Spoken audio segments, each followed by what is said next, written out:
Well, Pisces, you must never feel that you're the last cab off the rank, because actually there's some benefit to that. It helps me to warm up with the other 11 signs just for you, to tell you this month, September 2022, what's happening in your universe. Let's start the wheels of karma moving here to see what's going on. It's a pretty big month. There's some important factors there that you can see here with all the retrogression taking place. As I've said to some of the other signs, retrogression is very, very karmic. It has a lot to do with, looking back over your past, reviewing what you've done, thinking carefully about whether you can make some alternative decisions.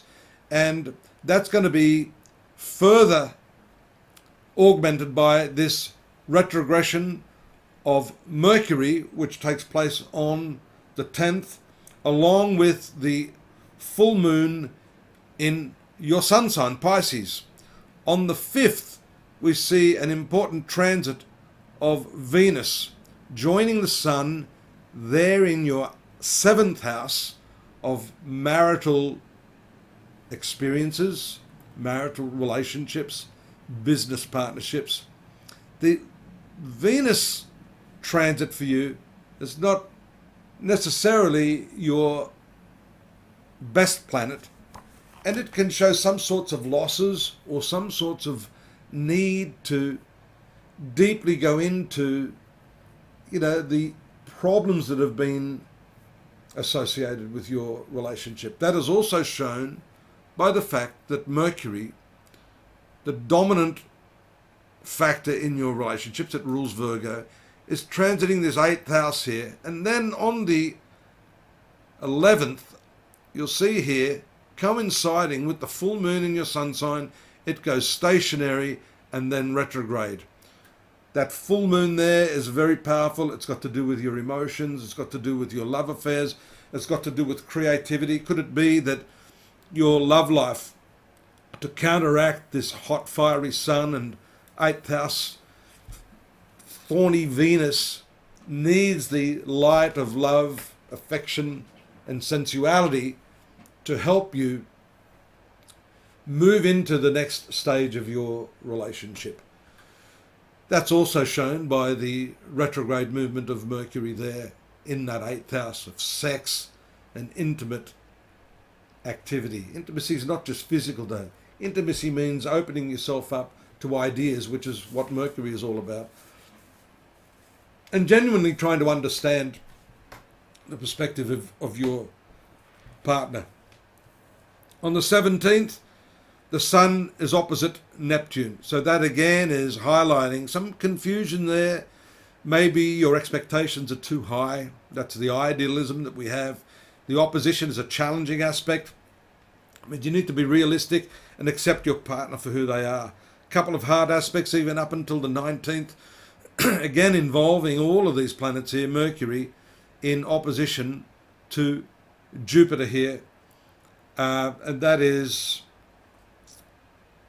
pretty powerful too. That's an exaggerative aspect. In your attempt to solve your problems and to communicate what you feel, you may overdo that. Remember the law of power, which says that the less spoken, the better. He who says less is the winner in this situation.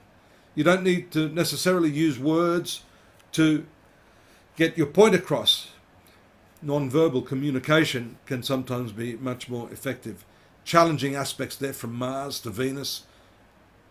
You see that there, Venus passing away from that by around the 23rd, but certainly impulse, as shown by what I've just said, Mercury retrograde, opposition to Jupiter, some aspects there that are a cause for concern in terms of your impulse and a desire to get your point across.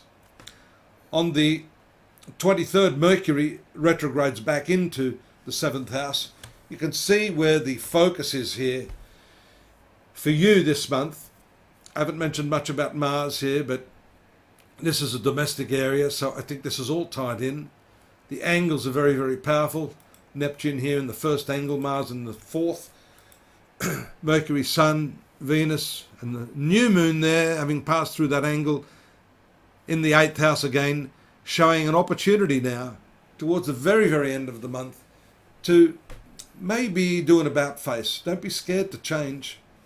Without deviation, there's no progress. And I'm not talking about sexual deviation, although that may be part of it.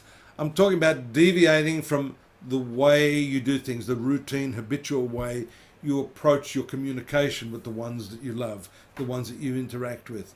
Venus moves into that 8th house, again, showing a much better period for your communication and intimacy.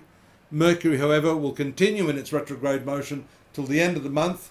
There's more on that next month. Getting a reminder to eat lunch here. And having said that, don't forget to pop on over to astrology.com.au to get the rest of the information. I've only given you a little bit of a teaser here.